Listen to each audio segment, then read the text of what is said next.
Je m'appelle Patricia et je parlerai ici au nom de Hildegard Schneider, directrice de World Wide Wings. Voici le 72e épisode, partie A de ma série Éveil messianique intitulée « L'accomplissement des fêtes d'automne à la fin de la grande tribulation ». Dans une rétrospective des 3 fêtes d'automne, Yom Teruah, Yom Kippour et Sukkot, nous nous penchons aujourd'hui sur l'accomplissement de ces 3 fêtes d'automne à la fin de la grande tribulation. Ou, en d'autres termes, nous nous penchons sur les 3 dernières fêtes d'automne qui ont lieu après les 3 ans et demi de la grande tribulation. Comme nous l'avons expliqué en détail dans l'épisode de Yom Teruah, le roi des rois revient à Yom Teruah. Yeshua dit de lui-même dans Matthieu 24, versets 29 à 31. Quand il reviendra, il rassemblera ses élus. Aussitôt après la détresse ou tribulation de ces jours-là, le soleil s'obscurcira et la lune perdra son éclat. Les étoiles tomberont du ciel et les puissances des cieux seront ébranlées. Alors le signe du Fils de l'homme apparaîtra dans le ciel. Alors toutes les tribus de la terre se lamenteront et verront le Fils de l'homme venant sur les nuées du ciel avec une grande puissance et une grande gloire. Et il enverra ses anges avec des trompettes éclatantes et ils rassembleront ses élus des 4 vents, d'une extrémité du ciel à l'autre. Matthieu 24, versets 29 à 31. Les trompettes éclatantes ou, comme le disent d'autres traductions, le son puissant des trompettes est en hébreu Yom Teruah. Dans 1 Thessaloniciens 4, verset 16, il est également question que Yeshua sera entendu par tous lors de son retour. Le Seigneur lui-même, à l'appel de l'ordre, à la voix d'un archange et au son de la trompette de Yahweh, descendra du ciel. Et être vu, la Bible dit en Matthieu 24, verset 27, car comme l'éclair part de l'Orient et brille jusqu'à l'Occident, aussi sera la venue du Fils de l'homme.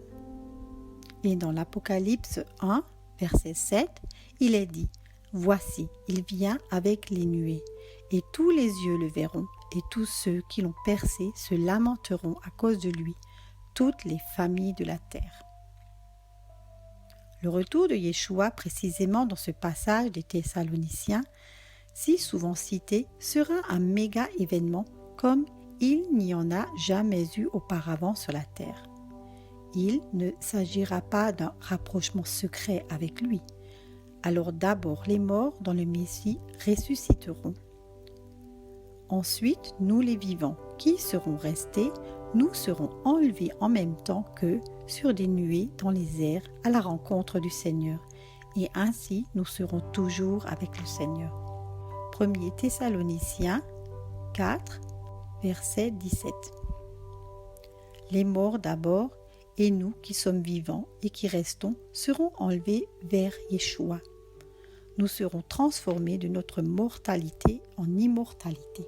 Alors que nous nous élèverons dans les hauteurs, dans une région juste au-dessus de la terre, où se tiendra la réunion avec Yeshua 10 jours plus tard à Yom Kippour. Ce sera le jour de Yahweh. Cela se produira lorsque Yeshua ouvrira le 7e sceau et qu'il y eut dans le ciel un silence d'environ une demi-heure. Apocalypse 8, verset 1.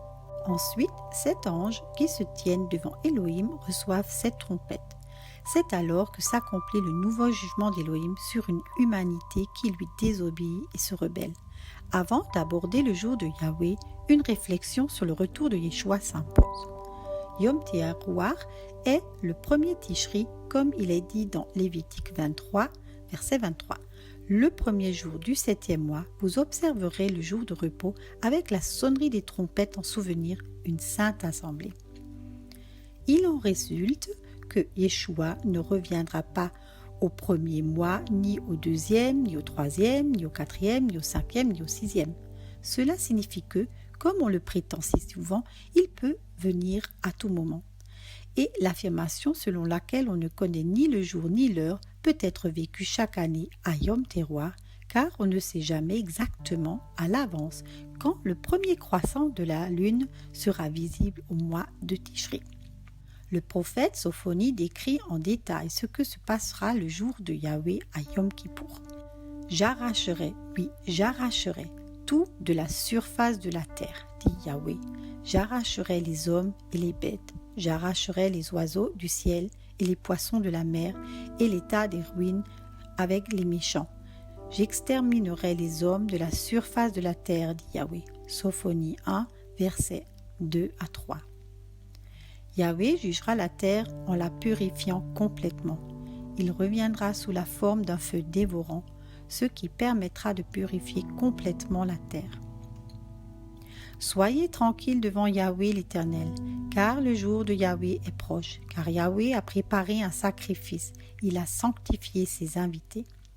Et il arrivera au jour du sacrifice de Yahweh que je châtierai les chefs, les fils de rois et tous ceux qui portent des vêtements étrangers.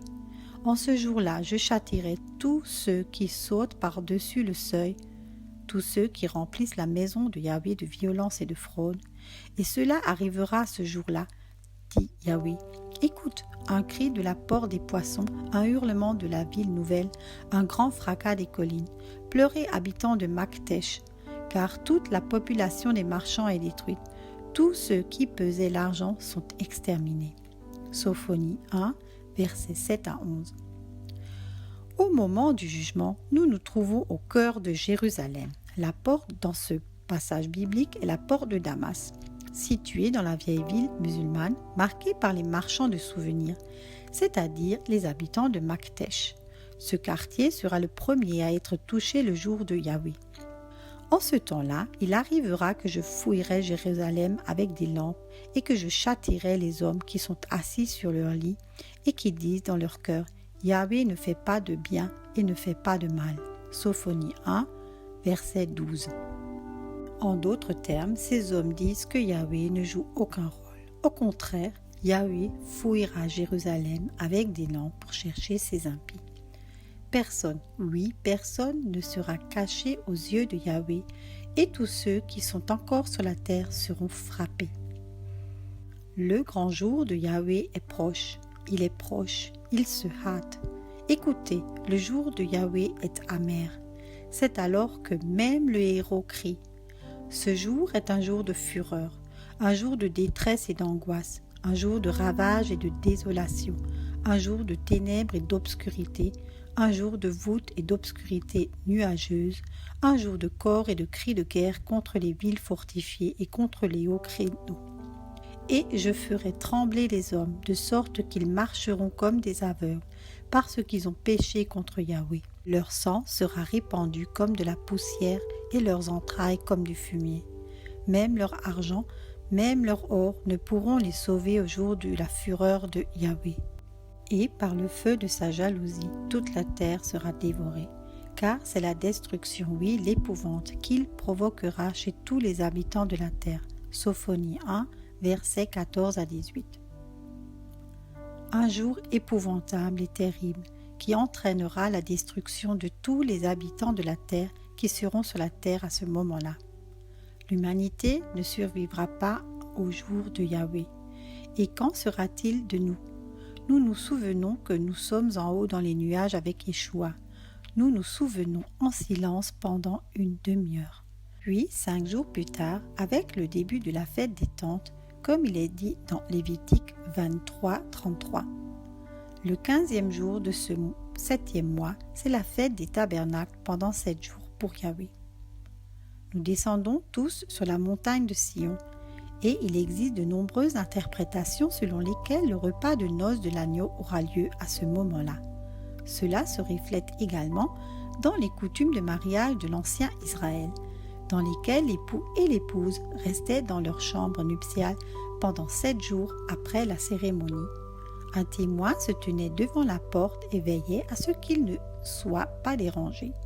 Et après ces 7 jours, quand il sortait de la chambre, il y avait une grande joie et une grande allégresse. Réjouissons-nous et exultons et donnons-lui gloire, car les noces de l'agneau sont venues, et sa femme s'est préparée. Et il lui a été donné de se vêtir de fin lin éclatant pur. Car le fin lin, ce sont les actions justes des saints. Et il me dit, écris, heureux ceux qui sont invités au festin de noces de l'agneau. Apocalypse 19, versets 7 à 9. Il est important de garder à l'esprit que lors du repas de noces, il y aura l'épouse et les invités des noces. Cela signifie par conséquent que toutes les personnes invitées ne seront pas l'épouse, mais c'est un autre sujet. Ensuite, l'épouse régnera sur la terre avec Yeshua pendant 1000 ans. Soyez tous richement bénis. Je vous remercie pour votre écoute et vous invite à nous rejoindre sur Facebook Éveil Messianique.